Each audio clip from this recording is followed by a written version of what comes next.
ለሁሉም ምን አለው? ጊዜ አለው። ለሁሉም ጊዜ አለው። ከተወሰኑ ቀናት በፊት ይሄ እንቅስቃሴ ነበር ስታዩት ይሄ አየር ነበር እንዴ? አልነበረም ማለት ነው።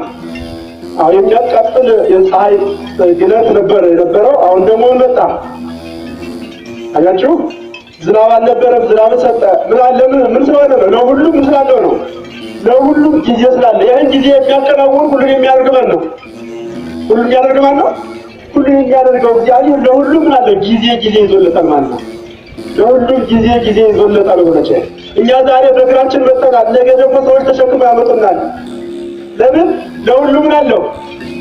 ለሁሉም ጊዜ አለውና ዛሬ እኛ በእግራችን ለብሰን መጥተናል ወደ ቅድስት ቤተክርስቲያን እናታችን ወደ መጠጊያችን። ነገ ደግሞ ሰዎች ተሸክመው በሁለት እንጨት አድርገው ይዘውን ይመጣሉ። ለምን?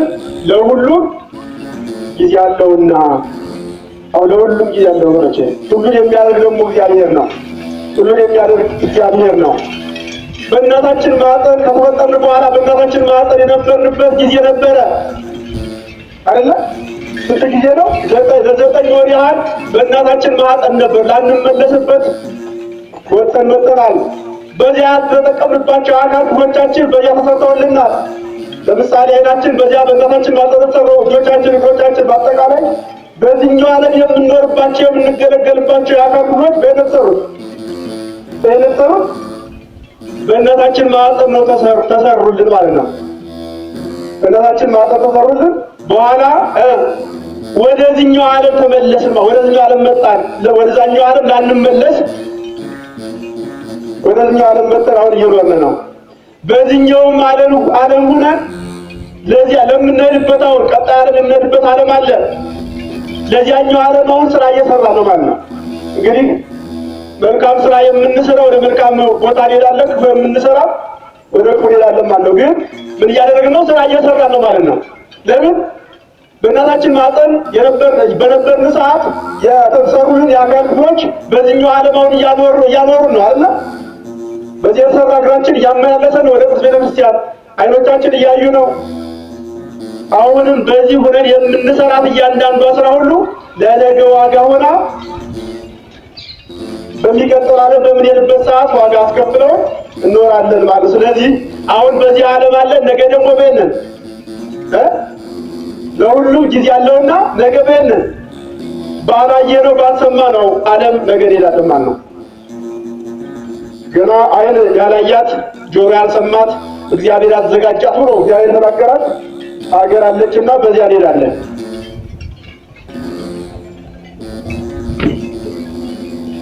ስለዚህ ለሁሉም ምን አለው? ለሁሉም ጊዜ አለው ወገኖቼ። ዛሬ ያጣ ሰው ነገ ምን ይሆናል? ነገ ያገኛል። ዛሬ ታመመ ሰው ነገ ይፈወሳል። ዛሬ ያገኘ ሰው ደግሞ ነገ ምን ይሆናል? ነገ ያጣል። አንዳንዱ ሰው የትምህርት ማራማ መሰረቱ ዛሬ ብቻ ኗሪዎች እንዳልሆን እንድናስብ ነው። አንዳንዱ ሰው የሆነ ነገር ሲያገኝ ዛሬ የሆነ ነገር ሲያገኝ ያገኘውን የማያውቀው ይመስለውና መስራት የሌለበትን ስራ ይሰራል ማለት ነው። ሀብት ሲያገኝ በሀብት ያሳዝናል፣ ስልጣን ሲያገኝ በስልጣን ያሳዝናል፣ ጤና ሲያገኝ በጤና ያሳዝናል። ነገር ግን ነገ ምን ይሆናል? ነገ ሁሉ ይቀየራል ማለት ነው። ነገ እንደሚቀየር አውቀን ነገ እንደምናጣው አውቀን ዛሬውኑ መልካም መስራት ልንለማመድ ያስፈልገናል ማለት ነው። ለምሳሌ አግኝቶ የነበረ የሉቃስ ወንጌል ምዕራፍ 16 ቁጥር 19 ጀምሮ ስንመለከት የሉቃስ ወንጌል ምዕራፍ 16 ቁጥር 19 ጀምሮ ስንመለከት አንድ ሀብት ያገኘ ሰው ነዌ የሚባል አንድ ሀብታም ሰው እናገኛለን። እየሰማችሁ ነው? ድንግል ማርያም ሁላችን ትስማ። ማናቋችሁ ስሙን? ነዌ የሚባል ሀብት ያገኘ ንብረት ያገኘ ባለጸጋ የሆነ አንድ ሰው ነበረ። ይህ ሰው ሀብት ባገኘበት ሰዓት ያላገኙ ሰዎች እንዳሉ አያስብም ነበር። የተቸገሩ ሰዎች እያሉ እነሱ ግን ለእሱ ግድ አይሰጡ ነበር። በዚያም አልዓዛር የሚባል ደግሞ በድህነት በመከራ እየተሰቃየ የነበረ ሰው ነበር። አጠገቡ በቤቱ ርጋት ያገኛለሁ ብሎ ከሱ አጠገቡ የወደቀ አልዓዛር የሚባል ሰው ነበረ ይላል። ነገር ግን ይህ ሀብታም ሰው ነዌ ለድሃው ሰው አያዝንለት ነበር። እርሱ ነገ ማጣት እንዳለ ያስብ ነበር። ለሁሉም አለው ጊዜ አለው የሚለው በውስጡ የለም ነበር ማለት ነው። ለሁሉም ጊዜ አለው ነው። ዛሬ ቀን የሆነ ነገ ጤና እናጣለን። ዛሬ ነፍሳችንና ስጋችን ተዋህደው አሉ። ነገ ደግሞ ነፍስና ስጋ ይለያያሉ። እንደገና ተመልሰው ነፍስና ስጋ ይዋሃዳሉ። አያችሁ ለምን አለው? ለሁሉም ጊዜ ስላለው። ስለዚህ ነው የተባለ ሰው አልዓዛር ለተባለው ሰው አዝንለት ነበር። እንዲያውም ከሱ ይልቅስ እንደማያዝለት ነበር። ውሾቹ ያዝለት ነበርና ውሾቹ እየሄዱ ቁስሉን ይልሱለት ነበር። በራብ ይሰቃያል። በቁስል ደግሞ ሰውነቱ ተመቷል። ምንም ነገር የለውም። የቀን ፀሐይ፣ የሌሊት ብርድ ቁሩ ይፈራረቅበታል። አያዝለቱ ነበር ማለት ነው። እንደዚህ እየኖረ በነበረ ሰዓት የድሃውን ሰው እግዚአብሔር ጠራው። ማን ጠራው? አንጠራው። አዎ ስንሰቃይ ነገ እግዚአብሔር ይወስደናል። ወገኖቼ ተስፋ እናደርግ ያስፈልገናል። አገራችን በዚህ አይደለምና መከራ ስቃይ ሲበዛብን እግዚአብሔርን ተስፋ ማድረግ ያስፈልገናል ማለት ነው፣ እግዚአብሔር እንዳናጣ። ስለዚህ አልዓዛርን እግዚአብሔር ጠራው። ለምን? መከራው ስቃይ ይበቃል ልጄ ሆይ ና ብሎ አልዓዛርን ምን አደረገው? በምን ጠራው? በሞት ጠራው ማለት ነው። በምን ጠራው? አዎ እግዚአብሔር ሁለት ጊዜ ይጠራናል ወገኖቼ። ስንት ጊዜ አልኳችሁ? አዎ የእግዚአብሔርን ቃል ልንሰማ ያስፈልገናል። እግዚአብሔር ሁለት ጊዜ ይጠራናል። የመጀመሪያው ጥሪ ለንስሐ፣ ለድህነት፣ ለበጎነት መልካም እንድንሰራ እንድናገለግል እግዚአብሔር ይጠራናል። ይህኛው ጥሪ በሕይወተ ሥጋ ነፍስና ሥጋ አብረው በነበሩበት ሰዓት የሚጠራበት ጥሪ ነው። ሁለተኛው ደግሞ በሞት ይጠራናል። ይህኛው ዓለም ይበቃሃል፣ ይበቃሻል፣ ነፍሷን ይዘሃትና ነፍሱን ይዘና ተብሎ ቅዱሳን መላእክት ይላካሉ ማለት ነው። ስለዚህ አልዓዛርን እግዚአብሔር ምን አደረገው? ጠራው። ይበቃሃል ልጄ ና ብሎ ነፍስ ከሥጋ ተለየች። ሥጋ ወደ መቃብር፣ ነፍስ ደግሞ ወደ በምድር ላይ መከራ ስቃይን ተቀብሏልና ሳያማርር እግዚአብሔርን በተስፋ እየጠበቀ መከራ ስለታገሰ ቅዱሳን መላእክት መጡና ወስደው በእነ አብርሃም እቅፍ አስቀመጡት ይላል። ማንን? የማንን ነፍስ? በምድር የተቃየውን የአልዓዛርን ነፍስ ቅዱሳን መላእክት መጥተው በማን እቅፍ? በአብርሃም እቅፍ ወስደው አስገቡት። በገነት በቸርነቱ እኛንም የዘድል ይቅጠመን። በአብርሃም እቅፍ አስቀመጡት። ኑሮ ከሞት ዙሮ ከምን ከቤት አይቀርምና የማንተራ ደረሰ። ያ በተድላ በደስታ ሲኖር የነበረው የሀብታሙ ሰው ለሁሉም ጊዜ አለው ያላለው አያችሁ፣ ለሁሉም ጊዜ አለው። ሁሌ ሀብታም እንደሆነ፣ ሁሌ እንዳገኘ፣ ሁሌ እንደተደሰተ የሚኖር የመሰለው ያ ነዌ ሆነ። ሞት መጣና በላይ ተጥመት ወስደው በጣሉት፣ በእሳቱ ጣሉት ይላል። በሲኦል በመከራ ቦታ፣ በስቃይ ቦታ በዚያ ጣሉት። በዚያ በእሳቱም ሆኖ ወደ ገነት ቀና ብሎ ሲመለከት ምን ተመለከተ? አልዓዛርን በአብርሃም እቅፍ ነጭ ልብስ ለብሶ በደስታ ተመለከተው ይላል። በምድር ላይ ማን ነበር ክቡር የሆነው? ክቡር የነበረ ማን ነው? ነዌ ነበር። ሀብታሙ ሰው ነበር ክቡር ሆኖ የነበረው። አሁን ግን ማን ከብሯል? በገነት አልዓዛር ያ ድሃ የነበረው ሰው ምኑናል? ነጭ ልብስ ለብሶ በአብርሃም እቅፍ ሆኖ ክብሮ በደስታ ቁጭ ብሎ ተመለከተው ይላል። ያችሁ ዛሬ የራቅናቸው ነገ እንዴት ክቡር እንደሚሆኑ ወገኖቼ፣ ዛሬ ውጣችን ከፍ ብሎ ከሆነ ነገ ደግሞ እንዴት እንደምንዋናስ ያስፈልገናል። ዛሬ አማረ ቤት ላይ እንቀመጥ ይሆናል፣ ነገ ደግሞ አፈር ውስጥ እንገባለን። ዛሬ አልጋ ላይ እናድራለን፣ እንተኛለን፣ ያማረ ልብስ እንለብሳለን፣ ነገ ደግሞ አፈር እንለብሳለን። ሰብእሰ ከንቱ ይመስላል ቅዱስ ዳዊት። ሰው ከንቱ ነገር ይመስላል። ሕይወታችንን መረምራን ልናስተውል ያስፈልገናል ማለት ነው ወገኖቼ፣ ልናስተውል ያስፈልገናል። ስለዚህ ይህ ክቡር የነበረው ነዌ አልዓዛርን በዚያ በደስታ ቦታ ተቀምጦ ባየው ሰዓት ወደ አብርሃም መጮህ ጀመረ ይላል። ምን ብሎ? የሉቃስ ወንጌል ምዕራፍ 16 ቁጥር 19 ትችላላችሁ። መጮህ ጀመረ። ለምን? በእናለው በመከራ ቦታ አያቸው ወገኖቼ። በምን ላይ በደስታ ነበረ፣ አሁን ግን በመከራ ቦታ ነው። ለምን? ለሁሉም ጊዜ ስላለው። ዛሬን ካላወቅንበት ነገ የሚሆነው ተቃራኒ ይሆናል ወገኖቼ።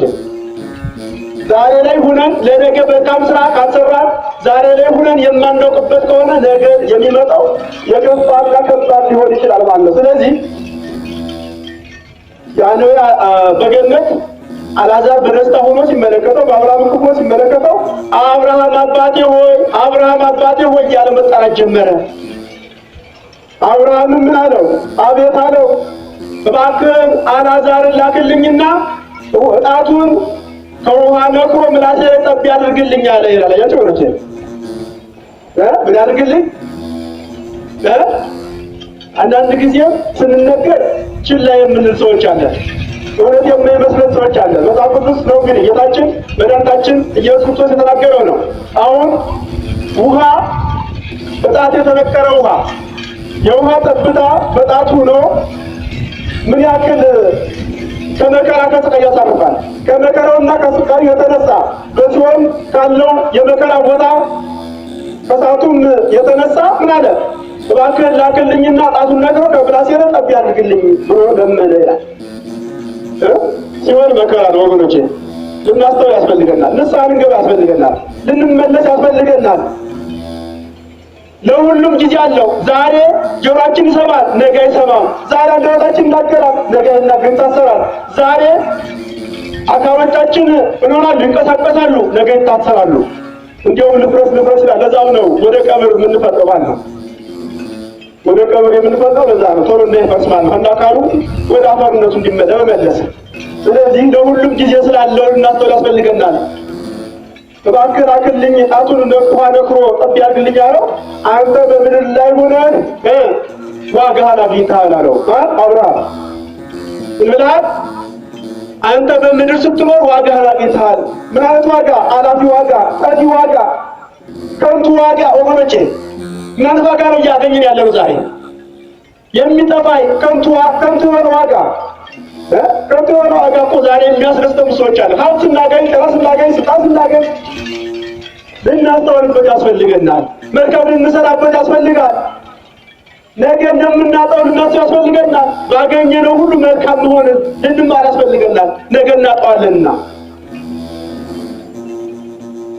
ታላቁ አብርሃም ምን አለው? አንተ በምድር ላይ ሆነህ በደስታ ተቀማጥለህ ኑርሃል። እርሱ ደግሞ በምድር ላይ ሆኖ ብሏል፣ ተሰቃይቷል።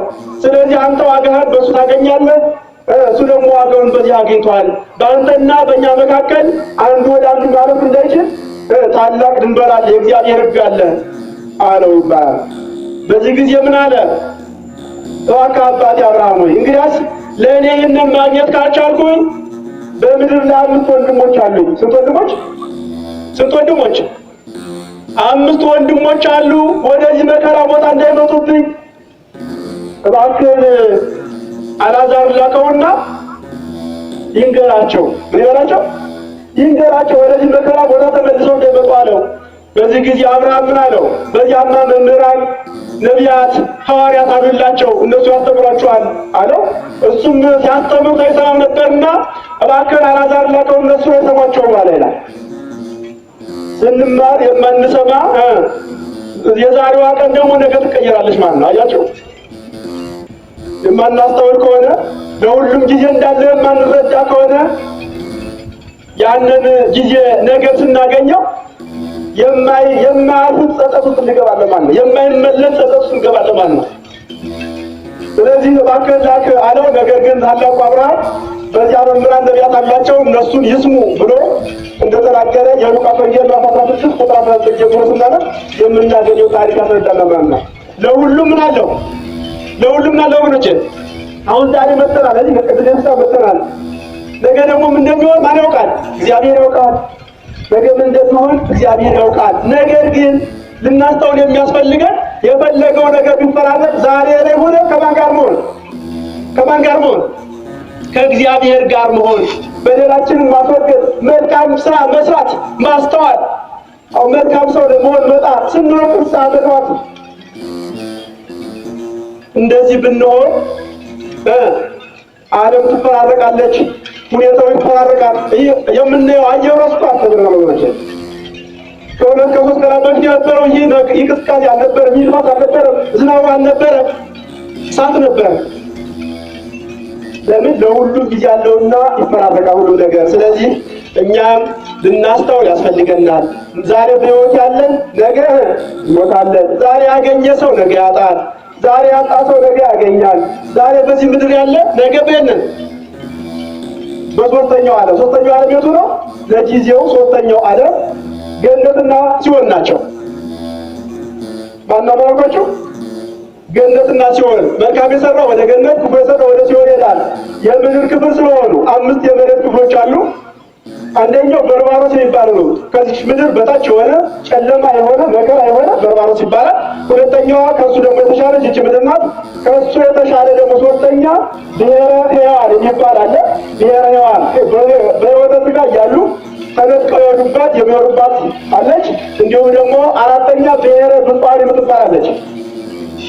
የተመረጡ ሰዎች ብቻ የሚኖሩባት እና አባ ዞሲማስ ያዩት የተለየች ሀገር አለች። አምስተኛዋ ገነት ናት። እነዚህን በምጽአት ጊዜ ይሞላሉ፣ ያልፋሉ ማለት ነው። ያልፋሉ። እዛ ማን ይተካል? አራተኛውና የማያልፈው ዘላለሙ ዓለም ይተካል። ማናማት መንግስተ ሰማያትና ገሃነመ እሳት ማለት ነው። አያችሁ፣ ዛሬ በዚህ ዓለም ነገ በእነት አሁን ነገ በዚያኛው ዓለም ትናንትና በእናታችን ማፀን ነበርና ዛሬ በዚህ ዓለም አለን። ነገ ደግሞ በማይፈጸመው ዓለም ስለምንኖር ስለዚህ ያንን አስበን መልካም ልንሰራ ያስፈልገናል። የፈለገው ሰዓት ቢፈራረቅ የፈለገው ጊዜ ቢሆን እኛ ከአምላካችን ጋር ሆነን መልካምነትን መስራት መልመድ፣ መልካም መስራት፣ ማስተዋል፣ የንስሐ ሰዎች መሆን ይጠበቅብናል። ጊዜውን ልናውቅበት ያስፈልጋል። ምናልባት ዛሬ አግኝተናል፣ ነገ ላናገኘው እንችላለን። ለምን? ለሁሉም ጊዜ ስላለው። ዛሬ በጤና ሆነን እዚህ መጠናት፣ ነገ ደግሞ ልታመም ቆጣ ልንገባ እንችላለን። ነገ መታሰር ሊኖር ይችላል። ነገ መሞት አለ። ስለዚህ ዛሬውኑ ማለት ዛሬውኑ ማወቅ ያስፈልጋል ማለት ነው። ለምን? ለሁሉም ስላለው፣ ለሁሉም ጊዜ ስላለው ዛሬውኑ እናውቅበት ያስፈልጋል ማለት ነው። እንድናውቅበት እስከ ሰዓት ጠበቀን አምላካችን በቸርነቱ ይርዳል። ድንግል ማርያም በምልጃዋ ታግዘን። ወስብሐት ለእግዚአብሔር ወለወላዲቱ ድንግል ወለመስቀሉ ክቡር። ይቆያል። ሁላችን ነው ዘውድ እነሳ